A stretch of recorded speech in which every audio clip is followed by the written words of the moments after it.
Assalamualaikum warahmatullahi wabarakatuh. Perkenalkan, nama saya Syifa Apiah, mahasiswi UIN Sunan Gunung Jati Bandung, jurusan Bimbingan dan Konseling Islam semester 7. Dalam video ini saya ingin mengulas mengenai suatu bencana, yaitu bencana pergerakan tanah. Bencana pergerakan tanah merupakan bagian dari proses pembentukan roman muka bumi yang cenderung menurunkan tanah. Dan akibat yang ditimbulkan dari bencana ini banyaknya kerugian yang dialami oleh korban. Namun fenomena pergerakan tanah ini adalah suatu hal yang biasa terjadi dan dapat juga perlu untuk diatasi agar bisa mencegah kerusakan yang lebih parah. Nah, banyak cara penanggulangan pergerakan tanah yang sering dilakukan. Namun banyak juga kesalahan-kesalahan yang terjadi, misalkan saat mendirikan bangunannya. Nah, oleh karena itu, penanggulangan pergerakan tanah ini harus sesuai dengan keadaannya saat di lapangan. Nah, selanjutnya untuk mengetahui bagaimana sih dampak dari adanya bencana pergerakan tanah ini, kita langsung saja lihat contoh-contoh dan video-videonya ya. BPBD Kabupaten Sukabumi mencatat dalam satu kampung ada 36 rumah yang terdampak akibat pergerakan tanah. 6 rumah telah dibongkar, 9 rumah mengalami rusak berat, 1 rumah mengalami rusak ringan, dan 20 rumah lainnya terancam kerusakan.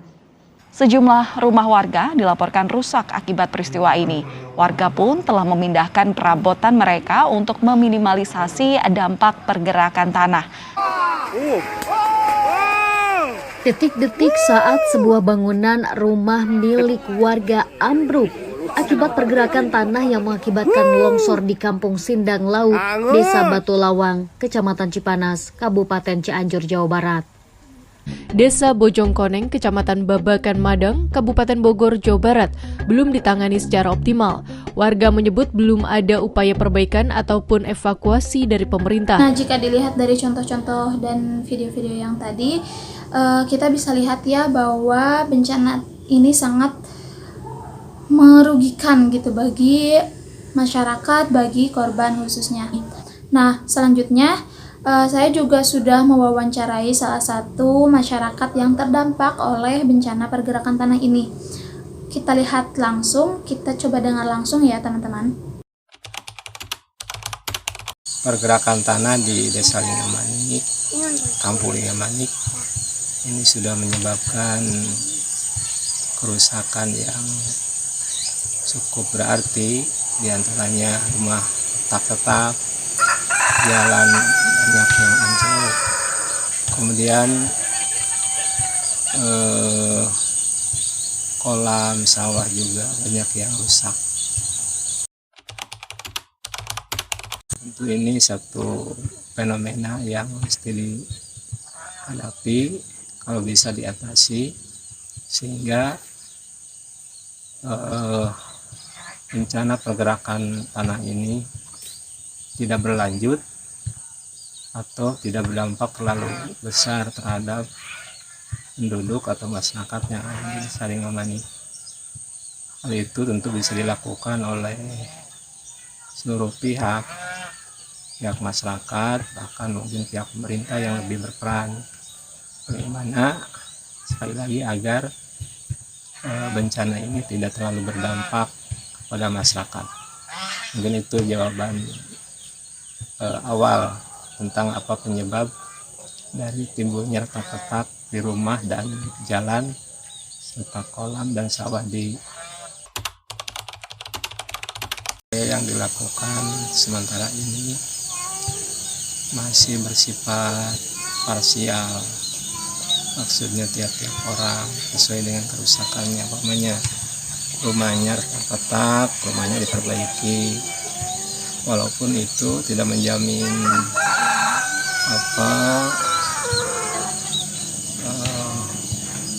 tetap baiknya rumah itu, karena dalam waktu tidak lama rumah tersebut akan retak-retak lagi. Kemudian jalan atau kolam juga sama, diperbaiki kemudian robah lagi, apalagi bila masa musim hujan, karena tanah mungkin labil, banyak air yang turun sehingga memicu perubahan semakin besar. Nah, setelah kita mendengar langsung dari masyarakat yang terdampak atau mungkin bisa disebut korban ya, ternyata mereka cukup mengalami keresahan yang besar gitu. Juga mungkin mereka mengalami kerugian yang sangat besar juga. Namun dari mereka sendiri masih kebingungan gitu bagaimana cara penanggulangan yang benar. Selain dari memperbaiki bangunannya yang sudah retak misalkan, atau memperbaiki kolam-kolam yang juga retak, memperbaiki jalan-jalan yang retak.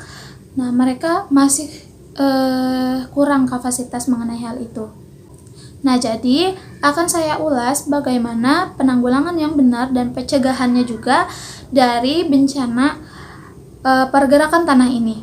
Upaya pencegahan adalah tindakan pengamanan untuk mencegah kemungkinan terjadinya kerusakan yang lebih berat pada lokasi-lokasi yang menunjukkan gejala atau berpotensi terjadinya bencana pergerakan tanah ini. Nah, kemudian pencegahan ini dapat dilakukan dengan tindakan-tindakan seperti yang pertama, menghindari penimbunan di atas lereng dan juga pemotongan pada bagian kaki lerengnya gitu.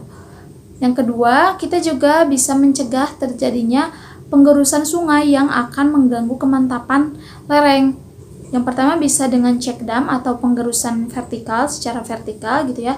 Dan yang kedua ada creep atau penggerusan lateral. Nah, kemudian yang ketiga, kita juga bisa mengusahakan dengan mengeringkan genangan air pada bagian atas lerengnya.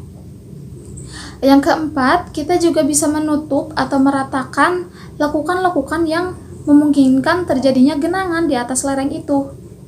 Jadi kita bisa menutupnya gitu, misalkan dengan tanah lagi. Kemudian kita juga bisa melakukan penghijauan pada daerah-daerah gundul dengan tanaman-tanaman yang sekiranya kuat untuk menahan air. Kemudian kita juga bisa mengendalikan air permukaan pada lereng sehingga tidak terjadi erosi yang menimbulkan alur yang semakin dalam. Kemudian yang selanjutnya kita juga bisa menggunakan bangunan penambat atau tiang satu tembok penahan gitu ya. Kemudian kita juga bisa mengatur tata guna tanahnya. Nah, mungkin seperti itu ya pencegahan-pencegahan yang dapat dilakukan untuk mencegah terjadinya bencana pergerakan tanah ini. Baik teman-teman, mungkin cukup sekian yang dapat saya sampaikan. Mohon maaf pembahasan ini amat sangat berat untuk dipahami, tapi semoga teman-teman mendapat gambaran dari apa yang sudah saya sampaikan tadi mengenai bagaimana pencegahan dan penanggulangan dari bencana gerakan tanah ini. Nah, syukur-syukur teman-teman memahami gitu. Nah, dan mungkin teman-teman juga bisa mencari dari sumber yang lainnya. Baik, terima kasih. Wassalamualaikum warahmatullahi wabarakatuh.